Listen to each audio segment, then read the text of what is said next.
Bonsoir à toutes, bonsoir à tous, et bienvenue sur cette troisième vidéo de narration de l'appel de Cthulhu. Je vous conseille fortement de regarder les deux premières parties si ce n'est pas déjà fait.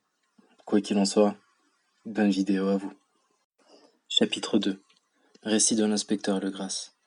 Ces affaires plus anciennes qui avaient rendu le rêve du sculpteur et son bas-relief si significatif pour mon oncle formaient le thème de la seconde moitié de son long manuscrit. Une fois déjà, semblait-il, le professeur Engel avait vu cette cauchemardesque figure et approché cette monstruosité sans nom, avait buté sur les hiéroglyphes inconnus et entendu les détestables syllabes qui ne pouvaient être entendues que par Cthulhu, et tout cela dans une connexion aussi troublante et horrible que c'est peu étonnant qu'ensuite il ait poursuivi le jeune Wilcox de ses requêtes et demandes de précision. Cette affaire eut lieu en 1908, 17 ans plus tôt, quand la Société américaine d'archéologie tint son colloque annuel à Saint-Louis. Le professeur Engel, comme le justifiait son autorité et ses publications, avait eu une part prééminente dans tous les débats, et fut un des premiers à être approché par nombre de personnes extérieures qui avaient pris avantage de l'Assemblée pour soumettre des questions qui exigeaient réponses précises, ou des problèmes demandant l'avis d'un expert. La plus remarquée de ces personnes extérieures au colloque, qui en devint en peu de temps le centre d'intérêt tout entier, était un homme d'apparence commune, d'âge moyen, qui avait fait tout le voyage depuis la Nouvelle-Orléans pour certaines informations spéciales qu'il ne pouvait obtenir des sources locales. Il s'appelait John Raymond Legras, inspecteur de police de profession. Il apportait avec lui la raison de sa visite, apparemment une très ancienne statuette de pierre, mais ridicule et répulsive, dont il désespérait de déterminer l'origine. La statuette, idole, fétiche, ou quoi que ce fût, avait été saisie plusieurs mois auparavant dans les marécages boisés au sud de la Nouvelle-Orléans, durant une équipée contre un prétendu rassemblement vaudou. Et si singuliers et hideux étaient les rites qu'ils surprirent, que la police fut forcée de réaliser qu'ils étaient tombés sur un sombre culte qui leur était totalement inconnu, et infiniment plus diabolique que même le plus noir des cercles vaudous africains. De son origine, hors les contes incroyables et erratiques arrachés aux participants capturés, on ne découvrit absolument rien. De là, la préoccupation de la police à remonter toute tradition ancienne qui pourrait les aider à définir l'effrayant symbole, et grâce à cela, pister le culte jusqu'à sa source principale. L'inspecteur Legras était peu préparé à la sensation que fit son offre.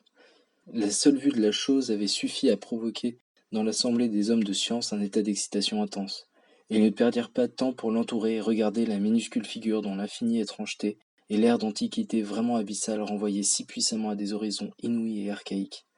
Aucune école connue de sculpture n'avait procédé ce terrible objet. Bien que des siècles et même des milliers d'années semblaient s'accumuler dans la sombre surface verdâtre de la pierre mystérieuse. La statuette, qui finalement passa lentement de main en main pour une étude serrée et attentive, faisait 7 à 8 pouces de hauteur, d'un artisanat exquisément artistique. Elle représentait un monstre, d'un dessin vaguement anthropoïde, mais avec une tête comme celle d'une pieuvre dont le devant était une masse de tentacules, un corps écailleux, avec l'apparence du caoutchouc, de prodigieuses griffes sur les pattes avant et arrière, et de longues et étroites ailes dans le dos. La chose, qui semblait exhaler d'elle-même peur et cruauté surnaturelle, était de corpulence plutôt bouffie, diaboliquement accroupie sur un socle ou piédestal rectangulaire, couvert d'indéchiffrables caractères. Le bout des ailes touchait le bord arrière du bloc, le tronc accroupi le centre, tandis que les longues griffes recourbées, celles des pattes arrière ramassées, agrippaient le rebord avant et retombaient sur la base du socle. La tête céphalopode pencha en avant, de telle façon que l'extrémité des tentacules faciaux couvrait l'arrière des gigantesques griffes avant, et étreignait le genou replié du monstre. L'aspect de l'ensemble semblait anormalement vivant, et le plus subtil de cette peur avait pour source qu'il soit si totalement inconnu.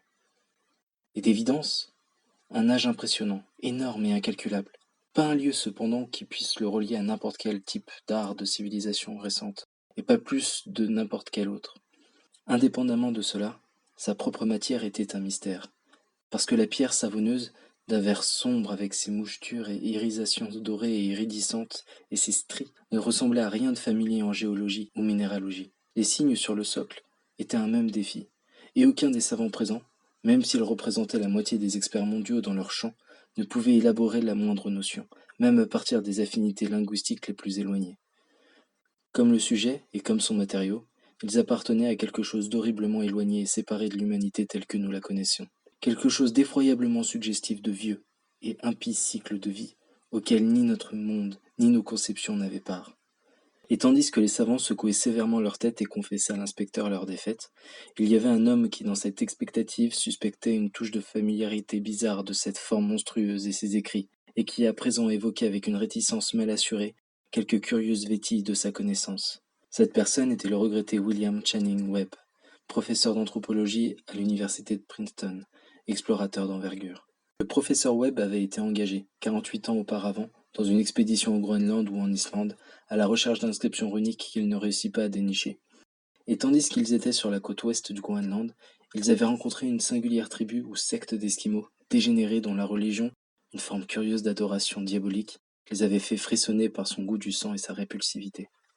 Outre des rites sans nom et des sacrifices humains, ils continuaient d'étranges rituels héréditaires en vénération d'un diabolique et suprême aîné dit Tornasuk.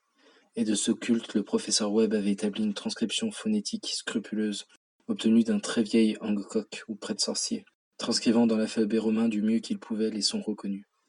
Et le fétiche qu'honorait ce culte, autour duquel il dansait quand l'aurore jaillissait haut sur les falaises de glace, y avait un rôle de première importance. C'était, témoignait le professeur, un très brut bas-relief de terre, arrangé autour d'une image hideuse et d'écrits énigmatiques.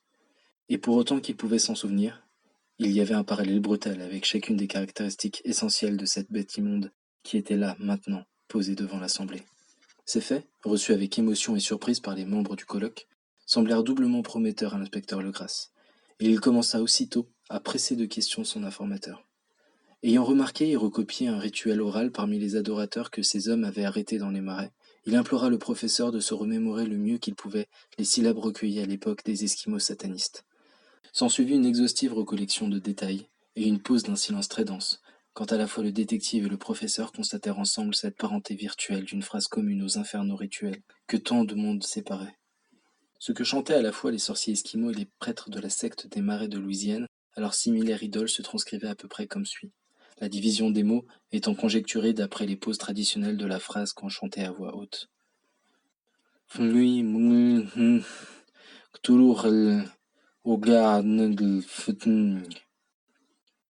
Nous allons nous arrêter là pour l'épisode 3. À toutes, à tous, je vous dis bonne nuit, et n'oubliez pas de rêver.